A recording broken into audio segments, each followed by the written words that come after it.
अब बात आती है कि हम क्या करें ऐसा कि क्या हमारा प्रोसेस होना चाहिए और क्या मतलब मैं इस वीडियो का जो टॉपिक है कि this is the perfect no strategy. तो मैं नो स्ट्रेटेजी क्यों बोल रहा हूँ वो मैं आपको बताना चाहता हूँ कि अगर आप थोड़ी देर के लिए ये सोचें कि यूपीएससी जैसे भी क्वेश्चन बनाती है, जैसा भी प्रीलिम्स का पेपर सेट करती है, वो ऐसा क्यों कर रही है। अगर आप उसकी साइकी को समझ जाओ ना तो आपको शायद एक बार को पढ़ने की भी ज़रूरत ना पड़े। ये मेरा मानना है, ये गलत भी हो सकता है, बट यूपीएससी का सिलेबस खुद ही मेंशन करता है कि you don't need subject specialisation to give this paper. तो जब वही आपको स्पेशलाइजेशन नहीं मांग रहे हैं तो आप स्पेशलाइजेशन के पीछे क्यों भाग रहे हैं।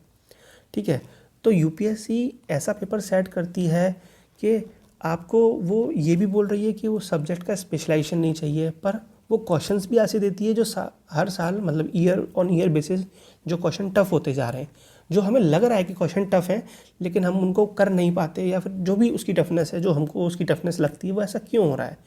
तो वो इसलिए हो रहा है क्योंकि यूपीएससी हमारे अंदर एक चीज़ को जज करना चाहती है, और वो जज है कि हम कितने डिसिसिव पर्सन हैं।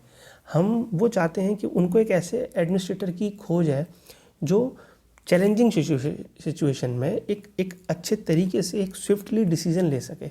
हमें सिर्फ इन क्वेश्चंस को देख के ये नहीं करना है कि ये क्वेश्चन है, ये सोर्स है, वो तो ठीक है, लेकिन अगर हम सिर्फ इतना दिमाग लगाएं कि यूपीएससी इन क्वेश्चनों को क्यों बनाती है, क्योंकि वो हमको चैलेंज में डालती है ताकि हम उसमें कैसे रिएक्ट कर रहे हैं, हम कैसे अपने कॉमन सेंस को यूज़ करते हैं। हमारी नॉलेज हमेशा लिमिटेड रहेगी यूपीएससी के लिए।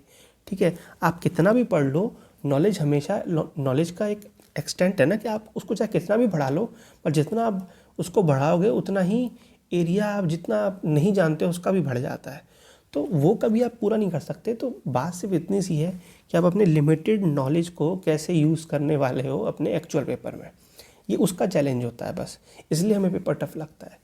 तो इसलिए हम एक कॉमन स्ट्रेटेजी नहीं बोल सकते। अगर इसमें 1105 वैकेंसीज़ हैं तो प्रैक्टिकली 1105 वेज हैं आपको प्रीलिम्स क्लियर करने के या इस पूरे एग्ज़ाम को क्लियर करने के। तो बेसिकली हमें क्या चाहिए, हमें हर किसी भी टॉपिक की जो भी हम PYQ से उठाते हैं उसकी हमें बेसिक अंडरस्टैंडिंग चाहिए। ठीक है, हमें अपना एक स्ट्रॉन्ग बेस चाहिए, हमें क्यूरियोसिटी चाहिए कि हम उसको लर्न कर सकें। कोई भी न्यूज़ आप पढ़ते हो, अगर आपका उस न्यूज़ के पीछे अगर डिक्लेरेशन लिखा हुआ है तो आपके अंदर एक क्यूरियोसिटी जगनी चाहिए कि यार पहले भी यूपीएससी ने बीजिंग डिक्लेरेशन, ब्राज़ीलिया डिक्लेरेशन और अल्मा आटा डिक्लेरेशन, कितने सारे डिक्लेरेशन हैं जो पूछे हैं यूपीएससी ने। तो अगर किसी भी न्यूज़ में कहीं भी आपको डिक्लेरेशन मिलता है तो you must be curious enough to read more about it, बस यही चाहिए। ठीक है, और थोड़ा बहुत लक फैक्टर चाहिए और कॉमन सेंस को यूज़ करके हमें बस अपनी जो भी हमारी नॉलेज है जो हमने कहीं से भी गेन करी हो उसको हमें बस अप्लाई करना है और हमें एक आंसर तक पहुंचना है। यूपीएससी हमसे इससे ज़्यादा कुछ नहीं चाहती। तो ये सब ज्ञान अगर मैं ख़त्म करूँ और मैं बात करूँ कि what we can do and what should be done, तो मैं सबसे पहले एक बात बोलूँगा कि you should own your process and believe in yourself. कहने का मतलब ये है कि कल को आप एडमिनिस्ट्रेटर बनोगे, आईएएस बनोगे, आईपीएस बनोगे, कुछ भी बनते हो, आप हर समय डिसीजन लेने के लिए यूट्यूब वीडियो खोल के नहीं देखोगे ना कि सामने वाला क्या कहता है, इसकी क्या स्ट्रेटेजी होगी। आपको डिसीजंस लेने पड़ेंगे।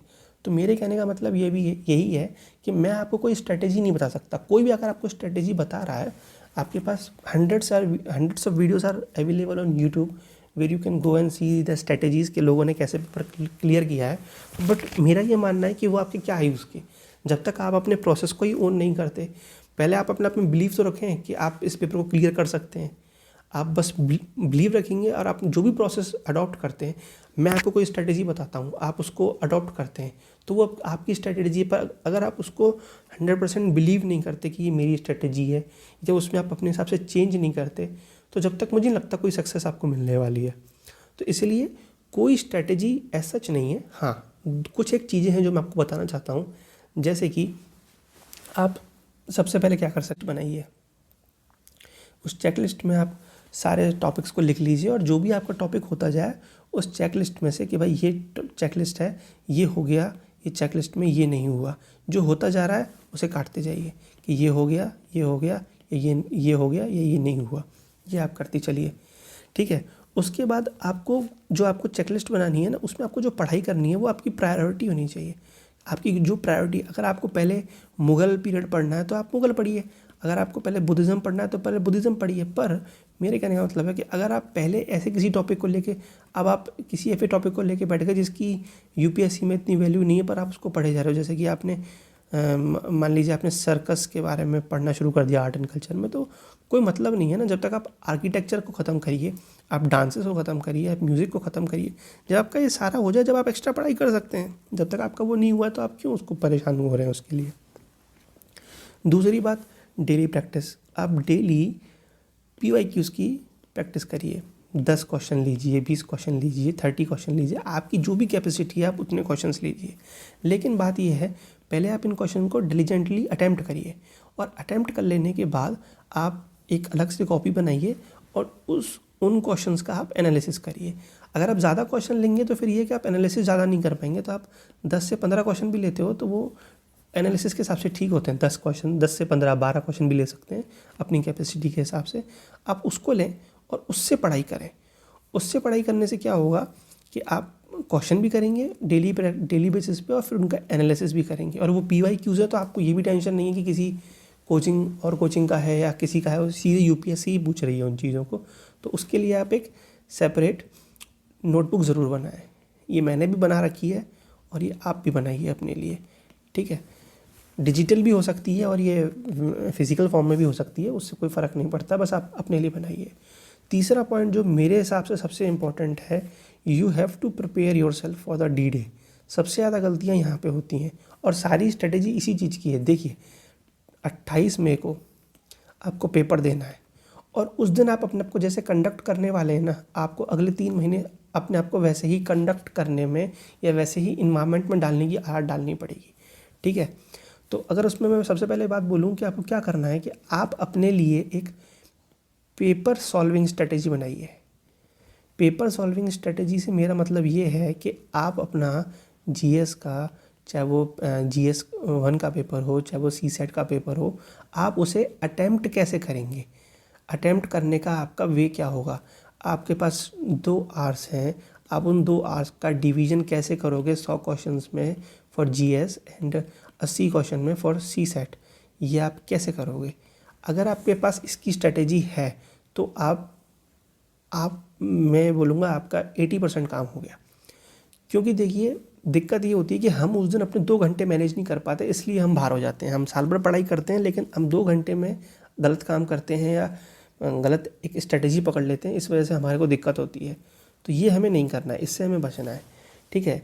इसके लिए आपको मैं अपनी स्ट्रेटेजी बता सकता हूँ, चाहे आप खुद की बनाइए, उससे कोई फ़र्क नहीं पड़ता। बात ये है कि आप जो भी स्ट्रेटेजी बनाते हैं उस स्ट्रेटेजी को आपको फॉलो करना है। और फॉलो कैसे करना है, जैसे मैं आपको एग्जांपल दे देता हूँ अपनी स्ट्रेटेजी का, कि मैं क्या करता हूँ बल्कि कि मैं पहले तो क्या कहते हैं, जो अपने 25 क्वेश्चन है उसका एक ग्रुप बना देता हूँ। 25-25 के 4 ग्रुप बन जाते हैं। मेरा एम ये होता है कि पहले 1 आवर में मैं पूरे 100 क्वेश्चंस को अपनी आँखों के सामने से निकाल लूँ।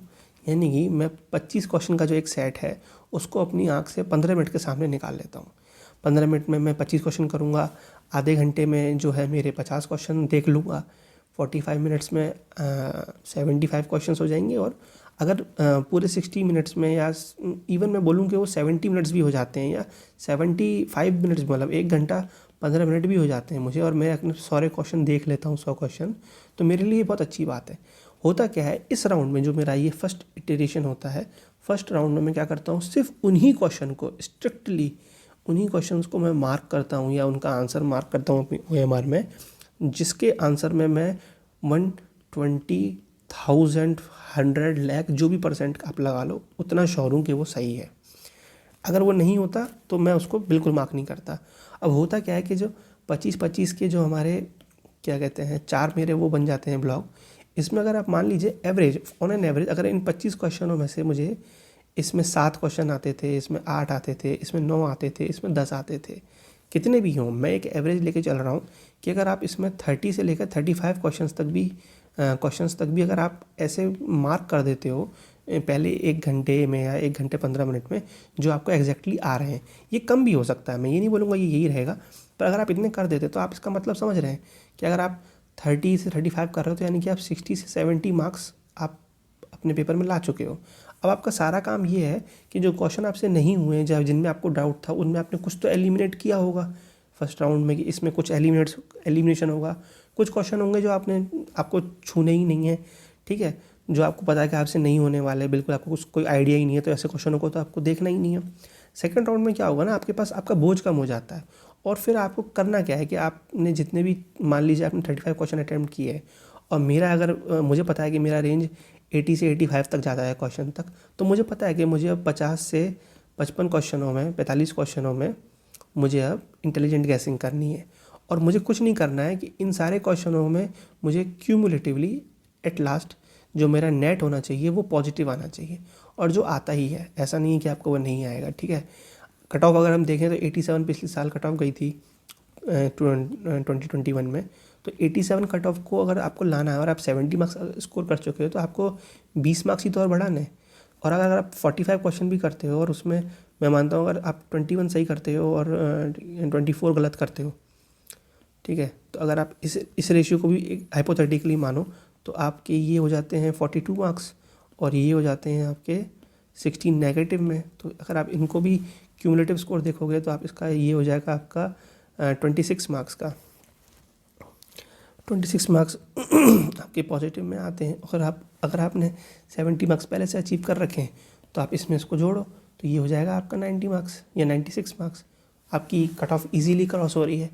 तो मेरे कहने का मतलब है कि ये जो प्रोसेस होता है, ये प्रोसेस आपको पहले से पता होना चाहिए कि आपको 2 घंटे को कैसे मैनेज करना है, और आपको फिर उसी तरीके से अपने जो मॉक टेस्ट होते हैं, मॉक टेस्ट को आपको प्रॉपर 2 आवर्स में बैठ के सेम स्ट्रेटेजी से पेपर देना है। और आप जब उस सेम स्ट्रेटेजी से पेपर देंगे तो आपका वो क्या कहते हैं, आपका एक फ्लो बन जाएगा पेपर देने का। तो वही फ्लो आपको एक्चुअल जो डी डे है उस दिन आपको मैनेज करना है। मैं आपको अपने पर्सनल एक्सपीरियंस से बता रहा हूँ, जब मैंने इस चीज़ को करना शुरू किया तो मेरे मार्क्स थे जो वो 85 से शुरू हुए थे, 85 मेरे को आए, फिर कभी वो 105 होते थे, कभी वो कुछ होते थे, कभी वो, कुल मिलाकर क्या हुआ कि जब मैं बिल्कुल फाइनल स्टेज में पहुंच गया अपने प्रीलिम्स 2020 से पहले, तो मेरा एक ऐसा पैटर्न बन गया था कि मैं चाहे क्वेश्चन को, मतलब पेपर चाहे टफ आए चाहे हार्ड आए, मेरे जो क्वेश्चन जो मैं अटैम्प्ट करता था वो 80 से 85 के रेंज में रहते थे, और उसमें से मेरे अप्रॉक्स 20 क्वेश्चन गलत होते थे। तो उस हिसाब से मेरा जो स्कोर था वो 107 से लेकर और 100 एंड समथिंग, मतलब 105 से लेकर और मैं बोलूँगा 112 तक मेरा फिक्स हो गया था। मेरे किसी भी पेपर में अगर मैं दूँ उठाकर तो इतने मार्क्स आते थे अगर मैं सेम स्ट्रेटेजी को लगाता हूँ, ठीक है। तो उससे क्या हुआ, मेरे एक्चुअल पेपर में भी 107 मार्क्स आए थे। तो अब आप लगा लीजिए, मैंने एक्चुअल पेपर में, जहाँ तक मुझे याद है, मैंने 83 या 81 क्वेश्चन किए थे और उसमें से मेरे सिर्फ 18 क्वेश्चन गलत हुए थे। तो जो मेरा मॉक में चल रहा था ना वही मेरा एक्चुअल पेपर में हुआ। तो नंबर मैंने आराम से कट ऑफ क्लियर कर ली थी उस साल, 92 कट ऑफ थी शायद मेरे ख्याल से, तो आराम से कट ऑफ क्लियर हो गई थी। पर ये हुआ इसी वजह से क्योंकि मेरी एक फिक्स स्ट्रेटेजी थी, ठीक है।